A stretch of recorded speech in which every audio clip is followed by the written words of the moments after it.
Hello friends, வணக்கம். இந்த வீடியோவில் வெண்டைக்காய் வச்சு ரொம்ப டிஃப்ரெண்ட்டான டேஸ்ட்டில் ஒரு பொரியல் பண்ண போகிறோம். இது வந்து காரக்குழம்பு, சாம்பார் சாதத்துக்கெலாம் சைட் டிஷ்ஷாக வச்சுக்கிறதுக்கு ரொம்ப நல்லாயிருக்கும். ஸ்டார்ட் பண்ணலாம். வீடியோக்குள்ளே போகிறதுக்கு முன்னாடி நம்ம சேனலை இது வரைக்கும் சப்ஸ்கிரைப் பண்ணாதவங்க சப்ஸ்கிரைப் பண்ணிவிட்டு பக்கத்தில் உள்ள பெல் பட்டனையும் கிளிக் பண்ணிக்கோங்க.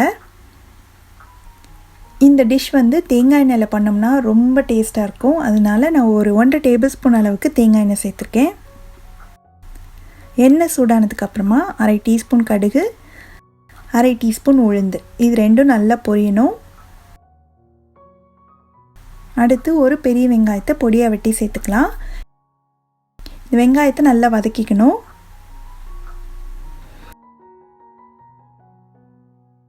அடுத்து ஒரு 1/4 கிலோ அளவுக்கு வெண்டைக்காயை நல்லா கழுவிட்டு தண்ணியெலாம் இல்லாமல் தொடச்சி எடுத்து அதுக்கப்புறம் இந்த மாதிரி மெல்லிசான துண்டுகளாக வெட்டி வச்சுருக்கேன். இப்போ இதை சேர்த்துடலாம். வெண்டைக்காய் நல்லா வதங்கணும். ஒரு பாதி அளவு வதங்குற வரைக்கும் நம்ம கலந்து விட்டு மிதமான தீயிலேயே வச்சு இதை வதக்கிட்டே இருக்கணும். ஸோ இந்த பொரியலுக்கு ஒரு முக்கியமாக ஒரு டிஃப்ரெண்ட்டான டேஸ்ட் கொடுக்க போகிறதே நம்ம இப்போ அரைக்க போகிற ஒரு மசாலா தான்.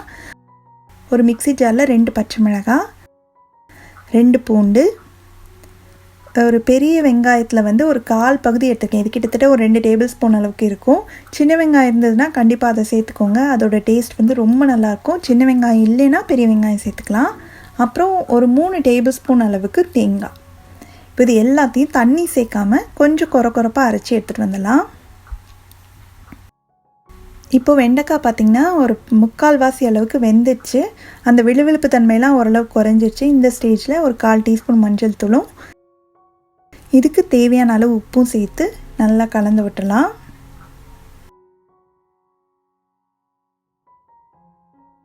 ஒரு 2 நிமிஷம் இருந்ததுன்னா வெண்டைக்காய் இன்னுமே நல்லா குக் ஆயிரும். கடைசியில் வந்து நம்ம அரைச்சி வச்சுக்கொள்ளையா அந்த தேங்காய் அதை சேர்த்துட்டு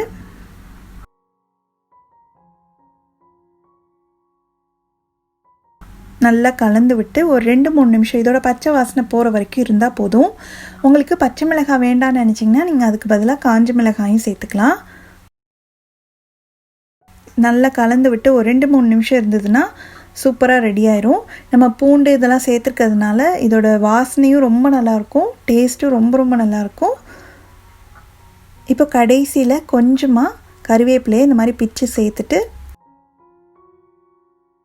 நல்லா கலந்து விட்டுட்டு ஸ்டவ் ஆஃப் பண்ணிடலாம். அவ்வளோதான், ரொம்பவே சுவையான வெண்டைக்காய் பொரியல் ரெடி ஆயிடுச்சு. நீங்களும் இந்த ரெசிபியை கண்டிப்பாக வீட்டில் ட்ரை பண்ணி பார்த்துட்டு எப்படி வந்ததுன்ற கமெண்ட்ஸை ஷேர் பண்ணுங்கள். தேங்க்ஸ் ஃபார் வாட்சிங்.